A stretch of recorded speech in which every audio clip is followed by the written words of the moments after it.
বউ খুদ চেনে না এমন মানুষ খুব কমই পাওয়া যাবে। গ্রামের মানুষেরা এটা ভালোভাবে চেনে, শহরের কিছু কিছু মানুষ হয়তো নাও চিনতে পারে। এটা আমরা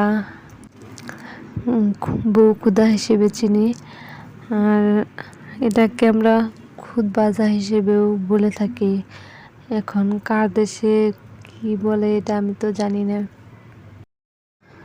আমি কিন্তু আজকে এই খুদ ভাজা বাবু খুদে রান্না করতেছি।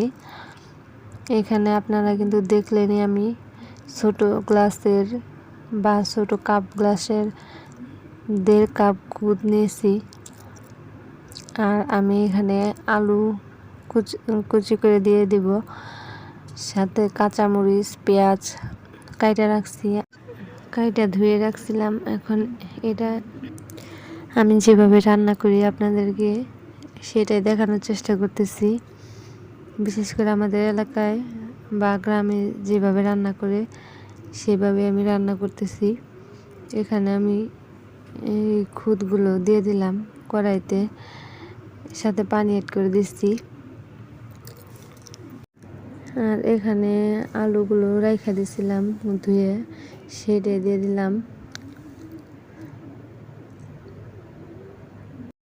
আমি কিন্তু এখানে 3টা মাঝারি সাইজের আলু দিছি।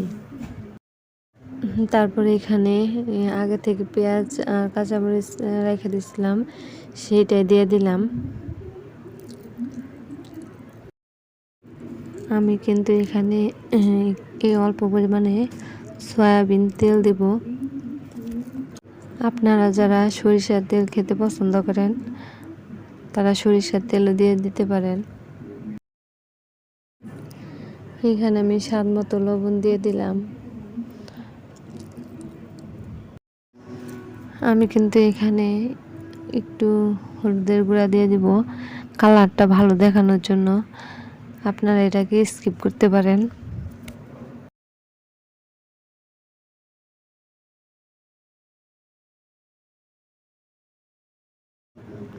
এই তো এখন আমার সব কিছু দেওয়া শেষ। আমি কিন্তু আর এখানে কোনো কিছুই দিব না।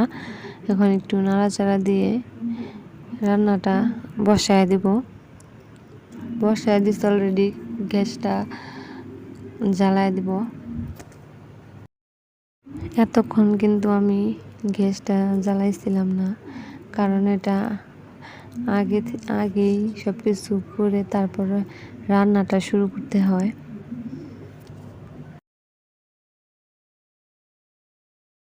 এই তো এখন আমি এটাকে ঢাকনা দিয়ে ঢেকে রাখবো কিছুক্ষণের জন্য।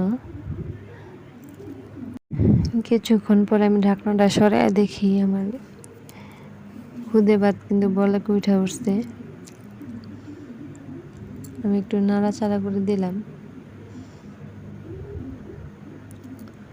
এখন আর আমি ঢেকে দেব না এটাকে, যেহেতু বলক আইসা পড়ছে।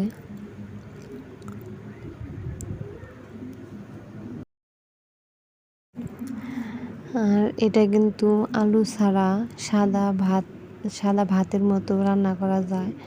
আপনারা চাইলে আমি ওইটার ভিডিও দেব, আপনারা কিন্তু আমার ভিডিওগুলো দেখবেন। খুব সহজ সহজ রান্না, আমি কিন্তু সব সহজ রান্নাগুলোই দিতে চেষ্টা করি। আমার রান্নার ভিডিওগুলোতে কোনো রকমের বাড়তি কোনো ঝামেলা, বাড়তি কোনো টাকা খরচ কিংবা কোনো মশলা দেওয়ার কোনো প্রয়োজন হয় না। আমি সহজ রান্না করি, তো তাই কথা বলতে বলতে দেখেন আমার খুদে ভাতের কিন্তু পানিটা অনেকটা শুকায় গেছে। আমি কিন্তু এর মধ্যে কয়েকবার নাড়াচাড়া দিয়ে নিছি, আবার ঢাকনা দিয়ে ঢেকে রাখছিলাম। তো আবার আমি ঢাকনা খুলে দেখি যে এইটা প্রায় হয়ে আসছে।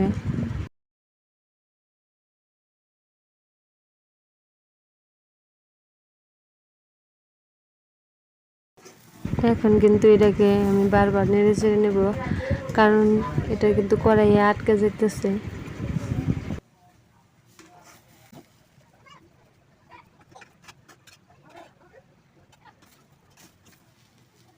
এই তো এখন আমার রান্নাটা শেষ, দেখেন কি সুন্দর একটা কালার আইছে।